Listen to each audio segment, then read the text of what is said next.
Apa bukti bahwa negara ini sedang tidak baik-baik saja?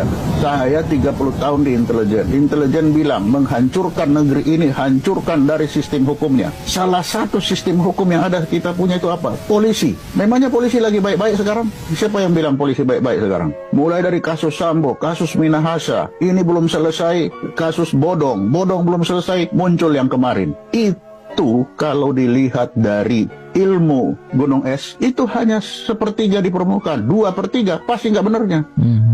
Inilah yang saya bilang, tidak baik-baik saja negeri ini. Sudah seperti itu, apa yang dilakukan DPR? Orang yang merancang bunuh orang dengan dirancang lalu berbohong. Polisi tembak polisi di rumah polisi yang masih CCTV. Tapi apa yang di DPR? Dipuja-puji, bukan dikoreksi, bukan dimarahi. Kenapa kamu malah dipuja-puji? Ini apakah sedang baik-baik negeri ini? Kalau penegakan hukum sudah tidak benar, itu baru polisi. Kita lihat hakim, 9 hakim, coba apa yang kemarin. Sistem hukum kita sudah hancur. Ketika hukum sudah hancur, tidak ada lagi kepercayaan rakyat terhadap hukum. Apa yang akan terjadi? Hukum rimba.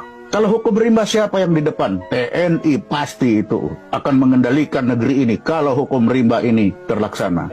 Ini, mari kita lihat di Papua. Berapa TNI mati di Papua karena linglung? Kenapa linglung? Dia berada di sana, tapi dia masih mikir undang-undangnya. Aduh, undang-undang bilang kita harus tunduk turun berdasarkan kebijakan dan keputusan politik negara. Orang yang harus mengambil keputusan tidak mengambil keputusan sampai hari ini.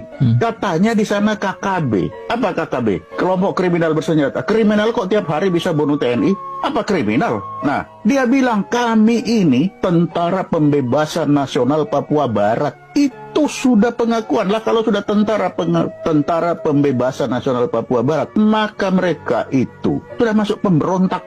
Kalau pemberontak, maka satu-satunya jalan itu adalah operasi militer. Operasi militer harus dibawa perintah oleh DPR dan Menko Polhukam. Sampai detik ini tidak ada perintah itu, tapi tentara disuruh ke sana. Dia disuruh apa? Bunuh diri. Suruh membantu polisi. Membantu polisi untuk menegakkan hukum. Tentara memang didesain untuk penegakan hukum. Tentara didesain itu untuk operasi militer, bukan untuk penegakan hukum. Inilah yang saya bilang, negeri kita sekarang tidak baik-baik saja. Orang yang harus mengambil keputusan tidak tahu bahwa dia harus ambil keputusan. Tentara ditaruh di sana.